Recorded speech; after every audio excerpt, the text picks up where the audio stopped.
Good afternoon and welcome to this continued setting of the May 2021 oral arguments before the Kansas Court of Appeals. I'm Judge Sarah Warner and I will be presiding over today's proceedings. Before I call the one case on this afternoon's docket, I'd like to take a few minutes to introduce the other members of our panel. Judge Michael Boozer has served on this court since 2005 after litigating several years with a law firm in Kansas City and also working as prosecutor in Johnson County. And Judge Amy Klein joined our court earlier this year, coming from a civil litigation practice in Wichita. As I mentioned, my name's Sarah Warner, and I became a member of the court in 2019 after practicing with a firm in Lawrence. In preparation for today's argument, the judges have thoroughly reviewed the parties' briefs and the court record, along with a legal memorandum that was prepared by a research attorney who works for the court. So we are prepared and we are familiar with the facts of the case, but because this argument is being streamed and archived, I have asked appellant's attorney to provide us with a 1-minute factual summary of how we got here. Before diving into his official argument. The case before us is scheduled to allow each party 15 minutes of argument, and I will be keeping time. Appellant has requested that his time be split into 12 minutes of opening argument and 3 minutes of rebuttal, and that has been granted. At this time, I call case number 122788, Daniel Boose, Appellant versus Karl Marx Appellee. Will the parties please state their appearances? Steve Sanders on behalf of Daniel Boose, Appellant. Mark Meyer on behalf of Karl Marx Appellee. Thank you. Mr. Sanders, you may begin. Thank you, Judge Warner, and may it please the court. This case arises out of a car wreck which occurred, a rear-ender car wreck, in which the plaintiff that filed the lawsuit, Daniel Boose, alleged that Karl Marx, the defendant, caused the car wreck and caused injury to Mr. Boose, including a shoulder injury that has needed significant medical treatment over the years. Just before trial, the trial court ruled that Mr. Boose's treating doctor would not be allowed to testify in court due to what the court said were procedural defects in the plaintiff's pleadings. And so that ruling included a dismissal of the lawsuit, which then Mr. Boose has appealed and brings us here today. Your Honors, this case boils down to prejudice and surprise, or rather, the lack thereof. At no time did defendant suffer any prejudice, nor was any surprise evidence offered. This court must reverse the trial court's judgment dismissing Dan Boose's lawsuit for 3 simple, straightforward reasons. And the simple truth is, this is about prejudice and surprise. There was none. The issue is the weight and not the admissibility of the testimony. The 3 reasons there was no prejudice or surprise from the testimony offered are: first, Boose did designate Dr. Patel as an expert witness before the trial court's deadline. Second, under Kansas law, even if Dr. Patel were only disclosed as a treating doctor and not formally as an expert witness, he can still testify as a fact witness and, under the law, offer incidental expert opinions. Third, even if Boose's designation of Dr. Patel was incomplete or untimely, dismissal with prejudice is not the proper sanction. Now, in this trial, the trial court erroneously dismissed Dan Boose's lawsuit with prejudice before trial because the trial court incorrectly excluded testimony from Boose's treating doctor, Dr. Patel, and next, the trial court wrongly held that in the absence of such testimony, Boose had insufficient evidence in support of his cause of action. So, to elaborate, first, there was no surprise or prejudice, weight, not admissibility. Boose timely designated Dr. Patel as an expert witness, and therefore the trial court should not have excluded his testimony before trial. KSA 60-226B6 provides the procedure a party must follow to designate an expert witness. Three things: the party must state the subject matter of the expert's testimony, state the substance of the facts and opinions to which the expert will testify, and must make these disclosures within the time specified by the trial court. In this case, the trial court entered an order that required Booz to designate his expert witnesses on or before October 1st, 2018. He did. On April 13, 2018, in discovery responses, Booz provided the name and address of Dr. Patel as one of his treating doctors, designated each of his treating doctors as an expert witness, and stated in writing that each expert would testify, quote, as to the facts and circumstances of the wreck, causation, and plaintiff's injuries. So, Mr. Sanders, your contention is that when you responded to an interrogatory and made those statements in that interrogatory, that fully complied with the expert designation that is anticipated under Kansas law. Your Honor, appellant will concede that that was not the ideal way, and in technical parlance was not full compliance. We did not file a separate pleading, but the point here is not so much did we technically comply with every detail. The point is, was defendant prejudiced or surprised by any of this? Well, I think with all due respect, the first question is, did you comply with the rule? And then is whether there's prejudice. And so my question is, if you didn't comply with the rule when you responded in April to that interrogatory, when did you comply with the rule as far as under Kansas law under designation of expert testimony? Right, and Your Honor, the best answer I can give you to that is that the filings that we made, while not ideal, were sufficient under Kansas law to be a, if you want to call it a quasi-compliance with the rule. We don't try to say that we dotted every I and crossed every T, because we did not, Your Honor. All right, when did you fully comply with the rule? You dotted every I and you crossed every T. Just before trial, the judge ordered us to go ahead and file the pleading that never had been filed previously, which was the actual formal disclosure of experts outside of the interrogatories. And then once we did that, the judge ruled it was untimely and dismissed the case. Okay, and that discovery was filed on November 15th of 2019, correct? Yes, Your Honor. That disclosure. Okay. That disclosure, yes, correct, Your Honor. Here's my question. Why did this happen? Why was not an expert designation made prior to November 15, 2019? Oversight, Your Honor. We missed it. It was an oversight. We had disclosed everyone in interrogatories, and just before trial, we realized we had never made that separate filing. The judge put it on the record that the trial court judge did not believe there was any attempt to hide the ball or anything. It was just an oversight.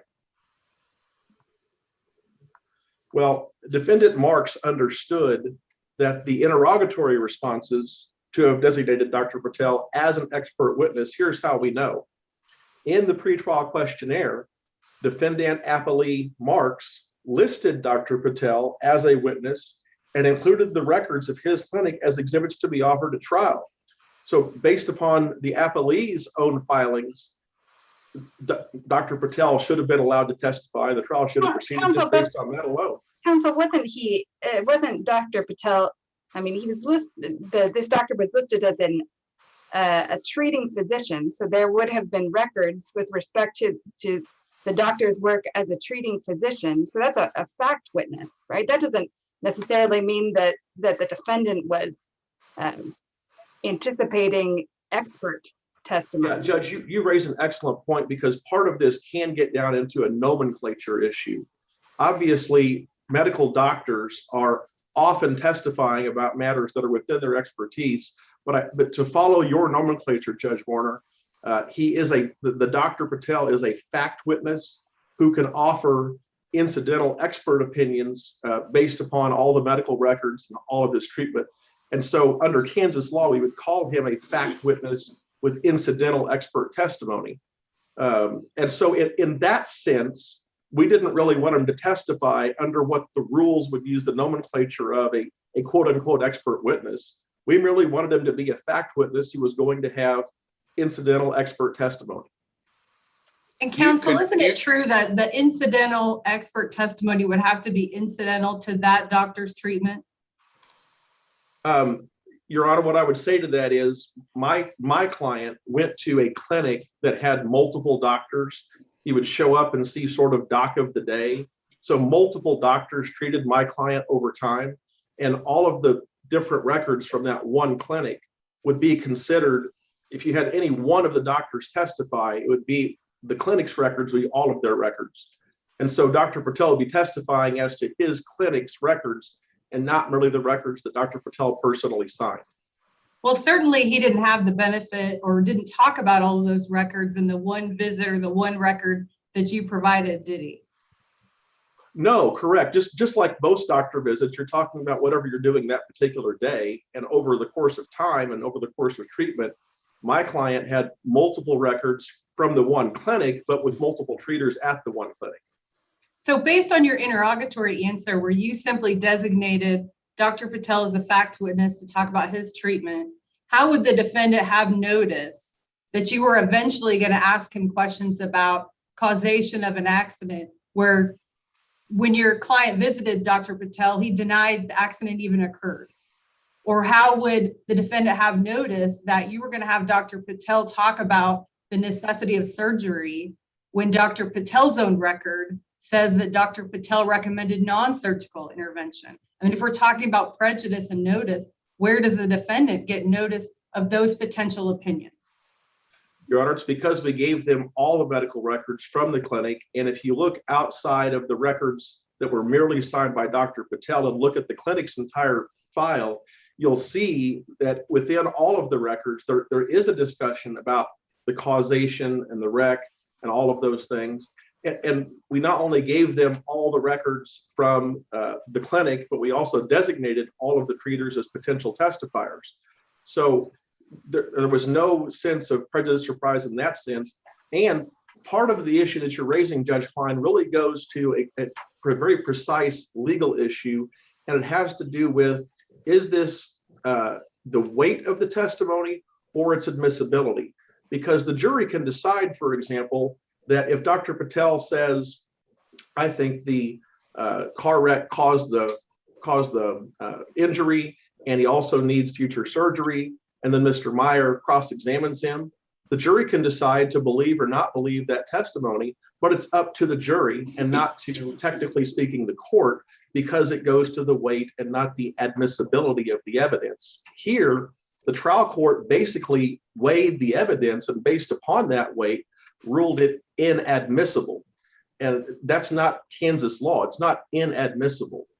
But the trial court does act as the gatekeeper for the evidence at trial, right? So that's why we have these designations, so that everyone's on the same page. And then the trial court will have the ability to decide whether, you know, certain evidence comes in or doesn't, right? That's exactly right, Judge Warner. And when the trial court acts as the gatekeeper, it does so rightly when, for example, it says that this expert's not qualified as an expert, and therefore the jury's not going to get to hear them.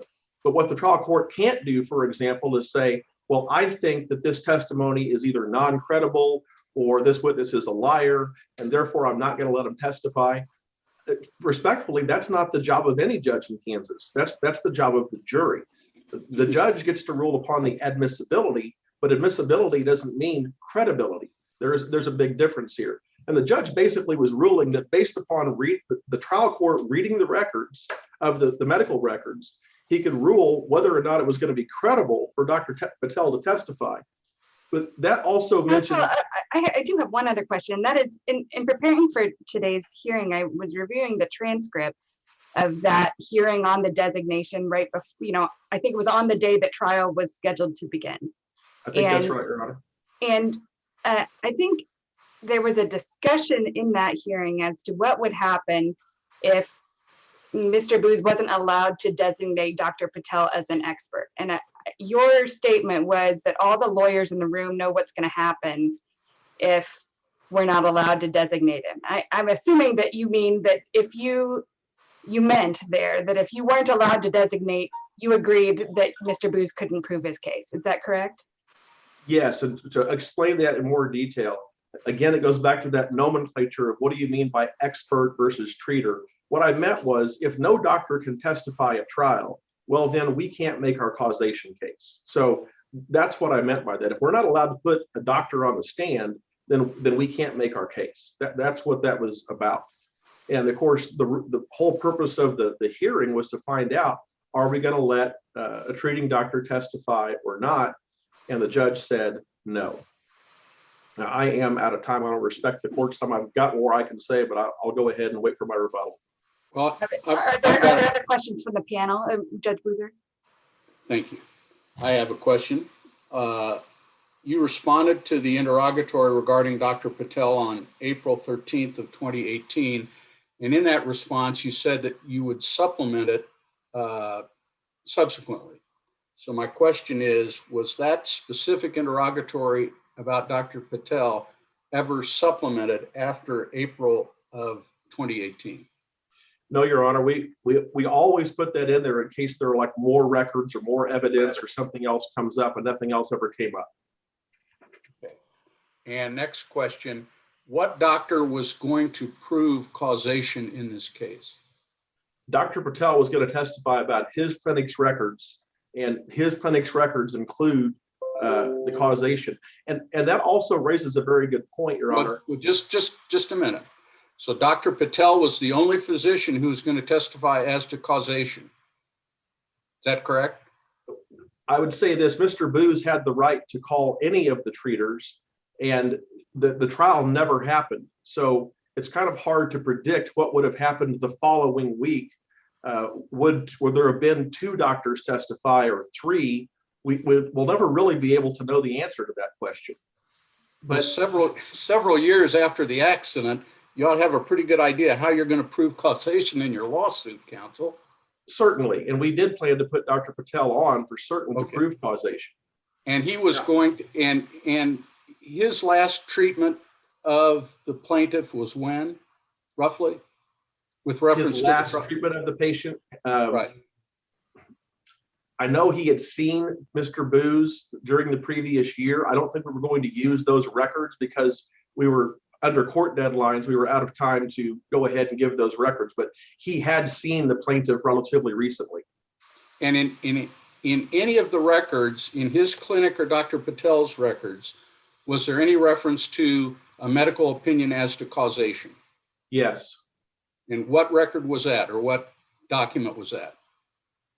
Your Honor, I don't think I've got that document in front of me, so I can't say that. But that's what the issue that this raises, and that is, Well, give me your best idea of what record or what doctor it was that stated a causation opinion in this case, either from Dr. Patel or from one of his clinic physicians. my answer to your question, Your Honor, is this. Only Dr. Patel is qualified, or a medical expert is qualified to interpret those records for whether it's a judge or a jury or a courtroom. Lawyers, however educated we might be, we are not medical doctors. And so only a doctor can say to a court, I have the expertise to tell you what these records mean. I have the expertise to interpret these records. And so without ever hearing from Dr. Patel. With all due respect, Mr. Sanders, that doesn't answer my question. And let me ask it this way.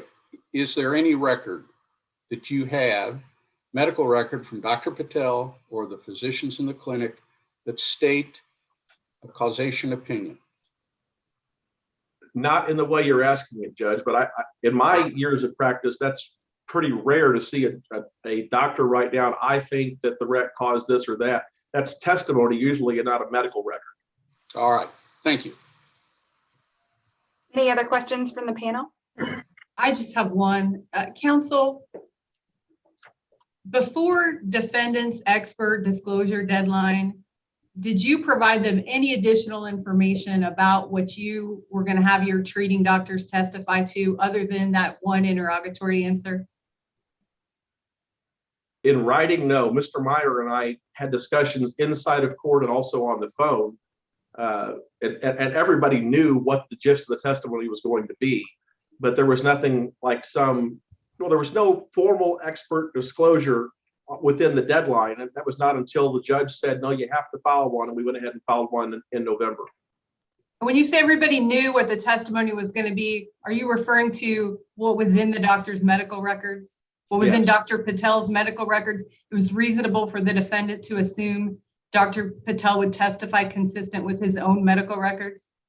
And yes, and by his own records, I'm referring to the clinic's records.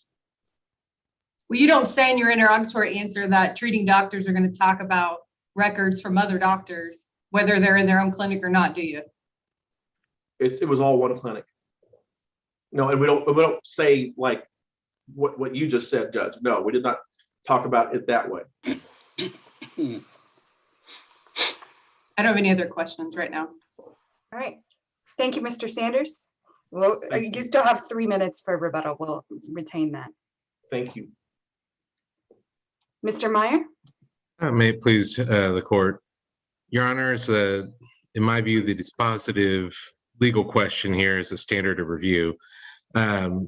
Judge Mahoney dismissed this pursuant to KSA 6241 and pursuant to the Moore and Highland cases that I've cited in my brief, that his decision to dismiss the case may only be reviewed under an abuse of discretion standard. And they specifically held that absent arbitrary disregard of undisputed evidence or some extrinsic consideration such as bias, passion, or prejudice, the finding of the trial judge cannot be disturbed. So that's what you'd have to find in order to reverse this dismissal, and that isn't present here. Counsel, I before you get started in too far Sure. into your argument, I have a question.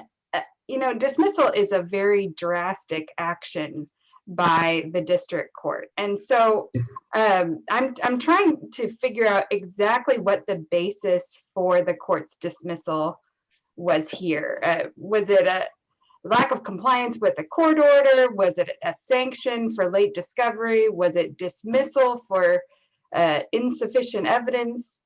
Could you enlighten me on that? Certainly. At that hearing on the morning when we were supposed to start trial, we did have the discussion that you earlier referred to. And as reflected by the transcript, the court stated that without these new opinions from Dr. Patel, in the court's view, the plaintiff couldn't prove the case. And he did not want to impanel a jury. So it wasn't as a sanction. It wasn't as a punitive measure due to some failure to meet a deadline by the plaintiff, but rather, as I understood it, and as I think the transcript reflects, the court concluded that it was not possible for the plaintiff to prove that he sustained an injury as a result of the accident. And so he dismissed it in order to avoid impaneling the jury. I would point out, and this is by way of background or context, that I hadn't asked for that. The way this came up, I had filed a motion in limine wherein I asked that the court limit the treating doctors to the opinions set forth in the records, a fairly standard request. When you have non-retained experts, treating experts, they need to be limited to what's in the records. And Dr. Patel's records, as I've set forth in the brief, are very clear. There was that the condition of his shoulder was not related to the accident. And I wanted to make sure that he was limited to that opinion. The court at that hearing on what would have been the first day of trial went further, but I don't think he abused his discretion in doing so. I think he has considerable discretion in considering all the evidence and deciding whether or not to impanel a jury and proceed further. But I would agree with the underlying point that a dismissal is a harsh remedy. But I do think it's within the discretion that's vested in the trial court. Was there a stipulation as to the facts that would be offered at trial to allow the court to reach that insufficient evidence determination? No, there was not. In terms to delve into a couple more of the facts, before trial, we had deposed Dr. Patel's partner, Dr. Carlisle. There is an excerpt from his deposition, and it's part of the plaintiff's reply brief. And Dr. Carlisle had testified when he was asked, whether the wreck contributed to the shoulder injury, and his opinion was, based on these types of so my opinion based on these types of findings is that there is no discrete evidence or clear trauma or injury to the shoulder. So we have Dr. Carlisle testifying there was no injury to the shoulder, and we had Dr. Patel 4 years after the accident opining that there was a degenerative condition of the shoulder. There's no mention of an accident there. The plaintiff disclaims any relationship between the condition of a shoulder and an accident in Dr. Patel's record. There's simply a lack or a paucity of any relationship between the condition of the shoulder and this accident in the records of the clinic or the testimony of Dr. Carlisle. And that gets into another point that I was going to bring up. The proposed additional testimony of Dr. Patel was not incidental to his records. It's 180 degrees different.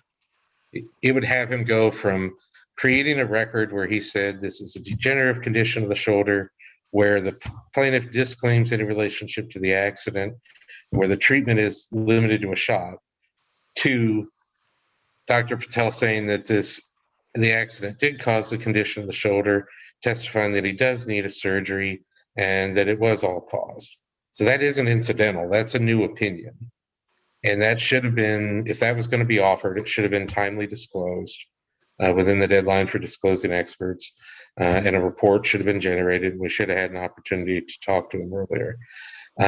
Further, to date, we haven't received any report or letter or other additional record from Dr. Patel indicating that he in fact holds these opinions. And we have the designation that was filed by the plaintiff, and we've taken his word that he'd be able to adduce these new opinions from Dr. Patel. But I, in reviewing this case, I keep circling back to what is the standard of review? This abuse of discretion. Was there an arbitrary or capricious or biased action taken by Judge Mahoney in Wyandotte County when he was considering this? And I don't think that there was. Judge Mahoney reached this decision sua sponte on his own and resolved the case in this manner. And I think when we apply the applicable standard of review to this case, we must conclude that the dismissal should stand because there was no, and that the appeal should be denied because there was no abuse of discretion.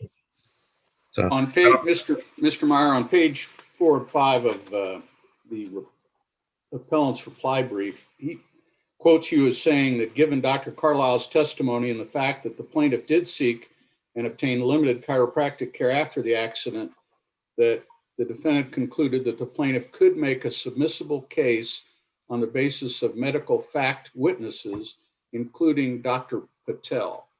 Is that your position, or was that your position? That was my position when we were briefing this matter. And the context of that was I was asked, why didn't I file a motion for summary judgment? And that was my reply. Dr. Carlisle said that there was some pain and there were a couple chiropractic visits. And I thought that that evidence could be summary judgment. My assessment was different than Judge Mahoney's. But did Judge Mahoney abuse his discretion in thinking about it differently than me? I don't think so. I personally thought that my motion in limine to restrict the doctors to the records should have been sustained. We should have proceeded to trial, which likely would have went badly for the plaintiff, as we discussed at the hearing. But I thought he could have brought in that chiropractor, and he could have had Dr. Carlisle talk about the fact that the plaintiff had a limited amount of pain. Judge Mahoney didn't think that that was sufficient to prove causally related injury. Judge Mahoney may well have been right about that, but he reached a different conclusion about it than I did, about the submissibility of the case. All right, thank you. Yeah. I don't Counsel, really have. in the judge's, in the transcript of that hearing, when the judge is making his order of dismissal, he kind of touches on the procedural history of the case as being a reason why he was leading or why he dismissed the case. Can you talk to me a little bit about what he's talking about? Sure. The case had been filed. I've got the date here. Let me pull my brief up so I can give you the dates more particularly. Had been filed several years before, originally in Missouri. It was removed to the federal court in the Western District of Missouri, litigated for a while there, then dismissed and refiled in Wyandotte County, and it added the refiling added a new defendant, Mr. Marks, his employer at the time, for whom he had been delivering items on the day of the accident. And then it was litigated in Wyandotte County through a number of depositions of employees of that company that he worked for, and through an additional deposition of Mr. Marks, and it litigated extensively through fact depositions of lots of coworkers. But to give you the more particular timeline, we got a 2012 accident. The first lawsuit was filed in May of 2016 in Jackson County and was removed to the Western District. While it was in the federal case, no experts were designated by the plaintiff, nor was this new opinion by Dr. Patel identified, even though the district court case was pending in 2016 when Dr. Patel was still treating the plaintiff. Then it's dismissed and then refiled in October of 2017 in Wyandotte County. On the refiling and when they added the new plaintiffs, there were a number of procedural motions about whether it was proper or timely to have joined the employer in the refiled suit in Wyandotte County. Because as a standalone claim against the employer, the refiled case would have, of course, been time barred. But, and I forget the exact rationale why, but Judge Mahoney permitted the plaintiff to bring the employer into it. And then we had, I want to say, 7 to 10 depositions of all sorts of representatives of this employer.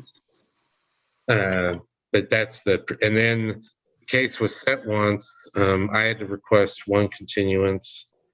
Then there was a second continuance. So November was the third setting on the case. So Third trial setting? Yes. Mr. Meyer, did you ever request a statement of damages from the plaintiff? I may not have my terminology right. It's been too many years. Right. I believe I did. Let me confirm that. It's an advantage of Zoom. I can go look here. I recall doing that. I appreciate your indulgence in this regard.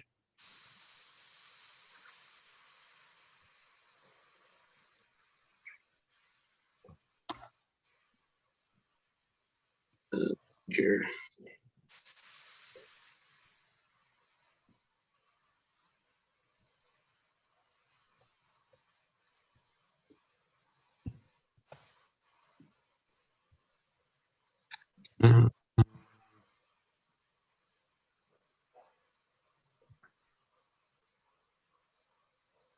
Actually, no, I didn't. Okay. All right. Yeah. Thank you. Yep. Good. Mr. Meyer, I have a question that is perhaps a little bit out of left field because it's out of your briefs. It's based on the filing that we received at the end of last week with respect to your client. Yes.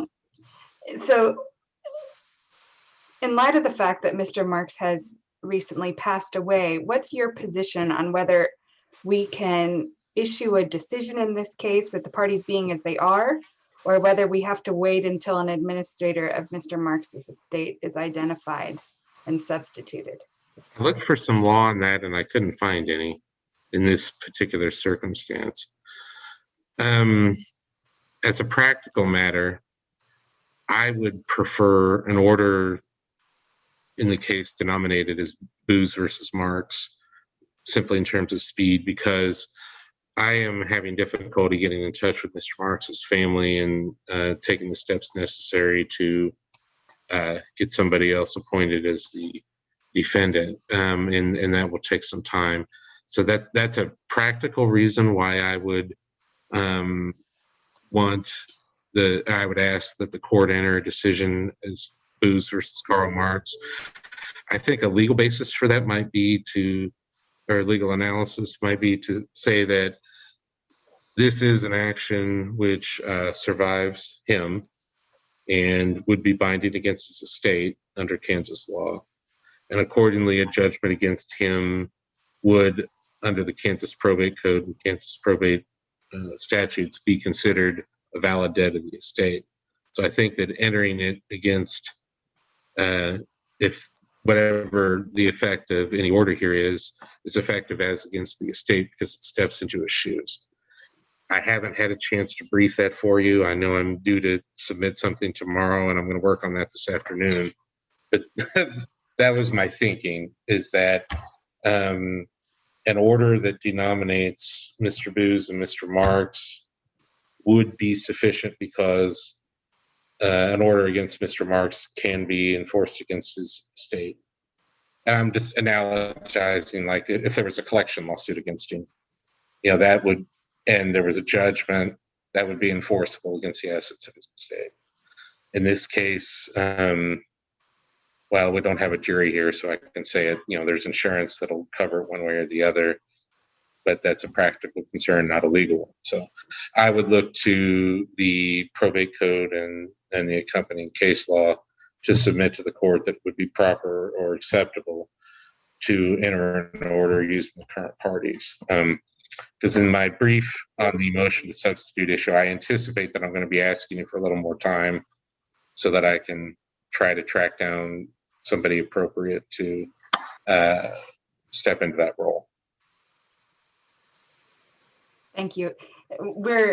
We've come to the end of our 15 minutes. Are there any other questions from the panel for Mr. Meyer? No. All right, seeing none. Thank you for your argument today. Mr. Sanders, you have 3 minutes for a rebuttal. Thank you, Your Honor. I would urge the court to go back and look at 2 cases that controlled the instant case. And the first one is West versus Martin, and the second one is Thompson versus KFB Insurance Company. Both of those cases were abuse of discretion cases. Both of them involve very similar facts here. In West, the court ruled that the trial court abused its discretion by excluding the testimony of a treating doctor. And in that case, the court even said that although the plaintiff's discovered responses were far less than ideal, the defendant was not deceived. There was no prejudice or surprise. And then similarly in Thompson versus KFB, that's of course the seminal case that talks about how treaters can also give incidental expert opinions. Not only did in this instant case did Booz do far more than the Thompson plaintiff did, in fact 6 things more that I don't have time now to elaborate, but that are in my brief. But not only did he do far more, the bottom line is, because no one was ever allowed to hear what Dr. Patel had to say, the jury was never allowed to weigh his credibility. Mr. Meyer, of course, could have cross-examined Dr. Patel on the records, even if the trial court had said, I'm going to very narrowly limit what Dr. Patel can testify to, and he's only going to get to talk about his own records that he signed and not the records of the clinic. Even if that were the ruling, Dr. Patel could still opine that the wreck caused the injuries and that so causation, and also could explain about the whole issue of what Mr. Booz allegedly did or didn't say that's contained in the records. Mr. Booz could testify about that, and then again be cross-examined by Mr. Meyer. All of those things go to the weight of the evidence and not the admissibility. Now, as to discretion, the abuse of discretion. Many lawyers often act like arbitrary and capricious is all that's about. And of course it's not. In West and Thompson, the court said it was an abuse of discretion because the judge got the law wrong. He acted erroneously on the law. That's an abuse of discretion. And that's exactly what happened here. The judge was simply in error to say, well, you're not going to have a submissible case because I'm not going to let the doctor testify. It's true we have no submissible case if no doctor can testify, but the reason for disallowing the doctor to testify was that he had weighed the evidence based upon the court's meaning the judge is not a medical expert. So the judge as a non-medical expert reads the records and believes, oh, well, you can't make your case. Finally, as to the death of defendant, like Mr. Meyer, I also looked for both procedural and substantive law. I couldn't find any procedural law that would guide the court as to what to do. So like Mr. Meyer, we'd be satisfied entering an order like he said, or immediately substituting a lawyer as a defendant ad litem. And of course, we put that in our briefing. Thank you. Thank you very much. Any other questions for counsel? Thank you very much for your arguments today and for all of your time working on this case. We appreciate it, and we know how much time goes into a case like this. So the court will take this matter under advisement.